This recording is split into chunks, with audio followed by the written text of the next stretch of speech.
नमस्कार दोस्तों, आपका अपने YouTube channel Prajapati digital India में बहुत बहुत स्वागत है। दोस्तों, आज हम EPS 95 पेंशन एजिटेशन कमेटी की तरफ से एक पत्र जारी किया गया है, उसके बारे में बताने जा रहे हैं। दोस्तों, उससे पहले अगर दोस्तों चैनल पे हमारे नए चैनल सब्सक्राइब कर लेंगे और साथ में बेल आइकन पे क्लिक कर देंगे, जिससे कि वीडियो को नोटिफिकेशन आपको सबसे पहले मिल सके। दोस्तों, आइए हम वीडियो को स्टार्ट करते हैं। दोस्तों, यह पत्र 18/3/2023 को जारी किया गया है। जो यह पत्र माननीय प्रधानमंत्री श्री नरेंद्र मोदी जी के नाम लिखा गया है। जैसा कि आप सभी को जानकारी होगी कि देश के लगभग 200 जगहों पर रास्ता रोको आंदोलन किया गया। आने वाली 27 और 28 मार्च को CBT की मीटिंग होने जा रही है। इस बैठक के विषय में EPS 95 पेंशन धारकों की मांगों को मंजूर करवाने के लिए देश के सभी सांसदों विधायकों को पत्र दिया जा रहा है। उसी के प्रति श्री नरेंद्र मोदी भारत सरकार के नाम एक पत्र भेजा गया है। पत्र में राष्ट्रीय संघर्ष समिति के अध्यक्ष कमांडर अशोक रावत जी ने विषय है देश की प्रगति, लेकिन EPS 95 पेंशनर की अधोगति, न्यायोचित मांगों को मंजूर करवाने हेतु देश के अनेक महत्वपूर्ण स्थानों पर किया गया दिनांक 15/3/2023 को रास्ता रोको आंदोलन अब वृद्ध EPS 95 पेंशनर्स न्याय की प्रतीक्षा में हैं। आदरणीय महोदय, सविनय सादर है कि देश के 70 लाख औद्योगिक, सार्वजनिक, सहकार, निजी क्षेत्र में रिटायरमेंट कर्मचारी यानी कि EPS 95 पेंशनर, जिन्होंने अपने सेवा काल में देश के नवनिर्माण में अपना खून पसीना बहाकर देश को समृद्ध बनाया, आज वही पेंशनर्स अत्यंत कम पेंशन राशि मिलने के कारण अत्यंत दयनीय मरणासन अवस्था में जीवन जी रहे हैं। वह परिवार समाज में सम्मान को खोते जा रहे हैं।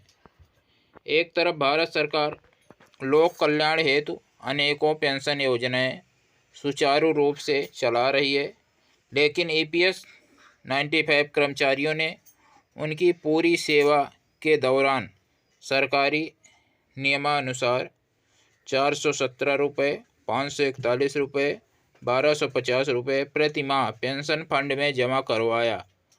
वह इन वृद्ध पेंशनर्स को औसत पेंशन दी जाती है, वह है मात्र 1170 रुपये।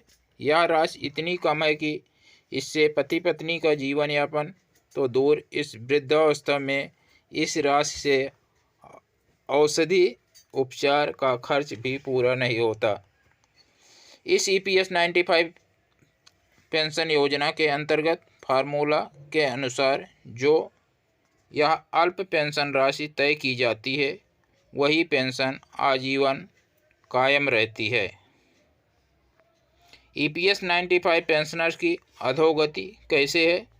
वर्ष 2001 के बाद वार्षिक राहत खत्म, दिनांक 25/9/2008 से पूंजी की वापसी का प्रावधान खत्म व कंपटीशन का प्रावधान खत्म, दिनांक 1/9/2014 से वास्तविक वेतन पर उच्च पेंशन का प्रावधान खत्म, दिनांक 1/9/2014 से माननीय प्रधानमंत्री जी महोदय द्वारा मिनिमम पेंशन 1000 रुपये की घोषणा कर वृद्ध पेंशनर्स को राहत प्रदान करने का प्रयत्न किया गया, लेकिन वहीं दूसरी ओर EPFO ने दिनांक 1/9/2014 से ही पेंशन स्कीम के नियमों में बदलाव कर पेंशन राशि की गणना हेतु वेतन के 12 माह की औसत की जगह 60 माह की औसत वेतन की गणना शुरू की। वह परिणाम मासिक पेंशन राशि 30% कम हो गई। दिनांक 1/9/2014 से नई भर्ती हुई कर्मचारी जिनका वेतन 15,000 से ज़्यादा है, वह EPS 95 पेंशन योजना से बाहर कर दिए गए। इतनी कम पेंशन राशि में हम वृद्ध पेंशनर्स का गुजारा करें तो कैसे करें। हमारे संगठन एनईसी ने पीड़ित ईपीएस 95 पेंशनर्स की आवाज़ को सरकार तक पहुंचाकर हम पेंशनर्स की उचित मांगों को मंजूर करवाने हेतु देश भर में पिछले 7 वर्षों से तहसील स्तर से लेकर राष्ट्रीय स्तर दिल्ली तक विविध प्रकार के आंदोलन किए। एनईसी के मुख्यालय बुल्ढाना महाराष्ट्र में जिला अधिकारी कार्यालय पर दिनांक 24/12/2018 से क्रमिक अनशन शुरू हुआ। माननीय श्रम मंत्री जी के साथ एनईसी के प्रतिनिधियों की कई बैठकें संपन्न हुई। सौभाग्य से दिनांक 4/3/2020 व 5/8/2021 को माननीय श्रीमती हेमा मालिनी जी की अगुवाई में माननीय प्रधानमंत्री जी महोदय स्वयं आपके साथ हमारे संगठन में एनईसी के प्रतिनिधि मंडल की बैठक में वृद्ध पेंशनरों के प्रति करुणा भाव दर्शाते हुए आपके द्वारा केवल आश्वासन ही नहीं मिला बल्कि संबंधित मंत्री महोदय को आदेश भी दिए गए, लेकिन अभी तक न्याय नहीं मिला है। माननीय प्रधानमंत्री जी, आपके द्वारा आश्वासन व दिशा निर्देश के बाद ईपीएफओ की नकारात्मक भूमिका के कारण अभी तक ईपीएस 95 पेंशनर की मांगें मंजूर नहीं हुई हैं। वह हमारा दुर्भाग्य ही है कि आज हम वृद्ध पेंशनर को इस अमानवीय व्यवस्था के विरोध में दिनांक 15/3/2023 को सड़कों पर उतरना पड़ा। यह शांतिपूर्ण ढंग से सांकेतिक रास्ता रोको आंदोलन इस व्यवस्था के विरोध में इसलिए किया गया क्योंकि ईपीएफओ के द्वारा बार बार कहा जाता है कि पेंशन फंड स्थिर नहीं है, पेंशन स्कीम 2000 से घाटे में चल रही है। लेकिन वास्तविकता यह है कि मिनिमम पेंशन 1000 से बढ़ाकर 7500 प्लस डीए करने हेतु ईपीएफओ के पर्याप्त फंड हैं। यह संगठन की ओर से सिद्ध किया जा चुका है। फिर भी यदि आवश्यकता पड़ती है तो सरकार अपना अंशदान बढ़ा दे, जैसे कि एनपीएस में 4% बढ़ाया गया है। साथ ही सभी कर्मचारियों को ईपीएस 95 स्कीम के दायरे में लाकर उनसे वास्तविक वेतन पर अंशदान स्वीकार किया जाए। इस संबंध में हमारे संगठन की ओर से प्रस्ताव भी सादर किए गए हैं। पावर पॉइंट प्रेजेंटेशन भी श्रम मंत्रालय में किया गया है। इस रास्ता रोको आंदोलन के माध्यम से माननीय प्रधानमंत्री जी, आपसे निवेदन है कि देश के सभी ईपीएस 95 पेंशनर्स व उनके परिवार के शुभ चिंतक होने के नाते कृपया अपना वचन निभाएं व संसद के इसी सत्र में हमारी 4 सूत्रीय मांगों को मंजूर करवाकर हमें न्याय प्रदान करें, क्योंकि यह पेंशनर्स पिछले 7 वर्ष से संघर्ष कर रहे हैं। वह 65 प्लस के हो चुके हैं। यदि उनकी औसत उम्र 70 वर्ष मानी जाए तो कम से कम 5 से 6 वर्ष तो समाधान से जीवन व्यतीत कर सकेंगे।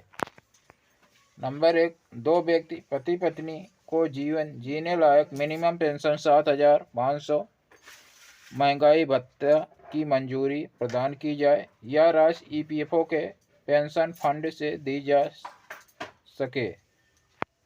यदि आवश्यक है तो बजट में प्रावधान किया जाए या इसके लिए बिल पास किया जाए या उचित मांग को कोशियारी समिति राज्यसभा पिटीशन 147 की सिफारिश के अनुसार 3000 रुपये या अधिक तथा उस पर महंगाई भत्ता या 7 से 8 वर्षों में बढ़ी हुई महंगाई को देखते हुए की गई है। नंबर 2 है, माननीय सुप्रीम कोर्ट के दिनांक 4/10/2016 व 4/11/2022 के निर्णय की सही व्याख्या करते हुए ईपीएफओ द्वारा लगाई गई तत्वहीन शर्तों को उपलब्ध ऑनलाइन सिस्टम से हटाकर वास्तविक वेतन पर उच्च पेंशन के विकल्प की सुविधा बिना किसी भेदभाव के EPS 95 पेंशनर्स को प्रदान की जाए, जिससे उन्हें सही अर्थ में न्याय मिल सके। नंबर 3 है EPS 95 पेंशनर को तथा उनके पति पत्नी को मुफ्त मेडिकल सुविधा प्रदान की जाए। नंबर 4 है जिन सेवानिवृत्त कर्मचारियों को EPS 95 पेंशन योजना में शामिल नहीं किया है, उन्हें उनका सदस्य बनाकर योजना में लाया जाए अथवा 5,000 की राशि पेंशन के तौर पर प्रदान की जाए। देश में ऐसे निवृत्त कर्मचारियों की संख्या बहुत ही कम है। सादर सहित आपका कृपा अभिलाषी। दोस्तों, इसकी प्रतिलिपि माननीय श्री भूपेंद्र यादव जी एवं श्रम रोजगार मंत्री भारत सरकार नई दिल्ली को ईमेल पे भेजा गया है। और माननीय महोदय, आप EPS 95 पेंशनर्स की प्रतिनिधि व शुभचिंतक होने के नाते संसद के इसी सत्र में हमारी मांगों को सरकार के द्वारा मंजूर करवाकर हमें न्याय प्रदान करें, जिससे कि हम पेंशनर को आपके निवास स्थान कार्यालय के सामने आमरण अनशन करने की आवश्यकता ना पड़े। धन्यवाद। तो दोस्तों, ये जानकारी अगर पसंद आई तो वीडियो को लाइक करेंगे, चैनल पर नए हैं चैनल सब्सक्राइब कर लेंगे। मिलते हैं नेक्स्ट वीडियो में। अभी के लिए धन्यवाद। जय हिंद, जय भारत।